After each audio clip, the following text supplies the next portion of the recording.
Friends, welcome to my channel. ఈరోజు నేను మీకు చుక్కకూర చికెన్ రెసిపీ చూపిస్తాను. కావాల్సిన ఇంగ్రీడియంట్స్: చుక్కకూర ఒక 3 కట్టలు తీసుకున్నానండి. ఇంకా చికెన్ ఒక 1 kgకి 1 kg చికెన్కి 3 కట్టలు పడుతుంది. ఆనియన్స్ ఒక 2.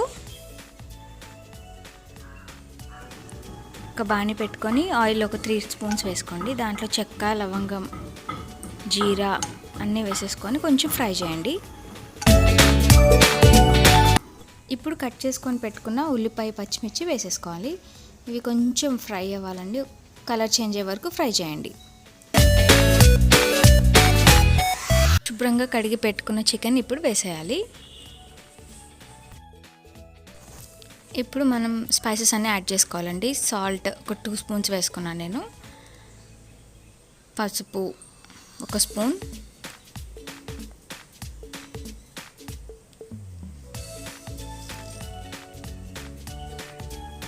మీ టేస్ట్కి తగ్గట్టు అడ్జస్ట్ చేసుకోండి. ఇంకా కారం నేనైతే 2 స్పూన్స్ యాడ్ చేశానండి. మీకు ఇంకా స్పైసీగా తినాలనిపిస్తే ఇంకొంచెం యాడ్ చేసుకోవచ్చు.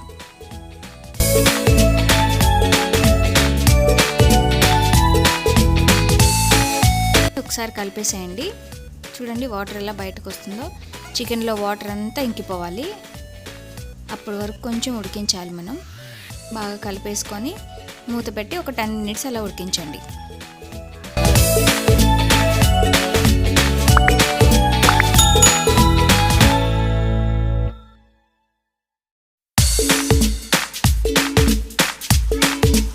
సరే కదా, వాటర్ అంతా ఇంకిపోయిందండి. ఆయిల్ పైకి తేలింది. అలా వచ్చే వరకు ఉడికించుకోవాలి.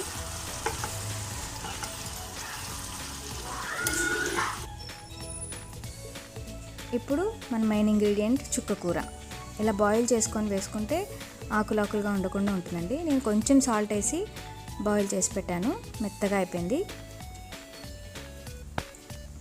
ఇది కూరలో కలిపేస్తే ఇంకా తొందరగా జ్యూస్ అనేది ఇంకిపోతుంది ముక్కలకి. వేసేసుకొని ఒకసారి బాగా కలిపేసుకోండి.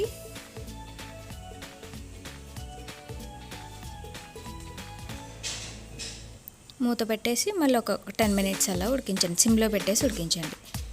తీసి చూసారు కదా, ఆయిల్ అంతా బయటకు వచ్చింది. ఇప్పుడు మనకు కావాల్సిన పౌడర్స్ అన్నీ: జీరా పౌడర్, ధనియాల పౌడర్, గరం మసాలా, చికెన్ మసాలా, మీ ఇంట్లో ఏముంటే అవి మీ టేస్ట్కి తగ్గట్టు అన్ని స్పైసెస్ అన్నీ యాడ్ చేసుకోండి. ఇప్పుడు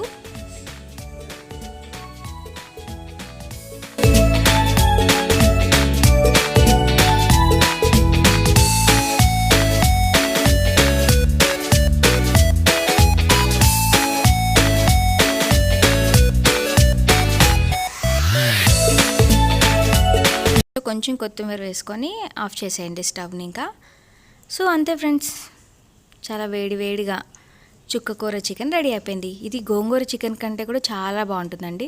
మరి ఎక్కువగా పుల్లగా ఉండదు, తక్కువగా ఉండదు, కరెక్ట్గా ఉంటుంది. చాలా బాగుంటుంది. డెఫినెట్గా ట్రై చేయండి.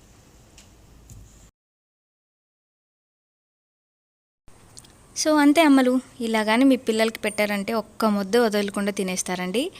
డెఫినెట్గా ట్రై చేయండి. సో ఇదే ఫ్రెండ్స్ మన వీడియో. మీకు నచ్చినట్లయితే లైక్ చేయండి, షేర్ చేయండి, సబ్స్క్రైబ్ చేయండి. Thank you for watching.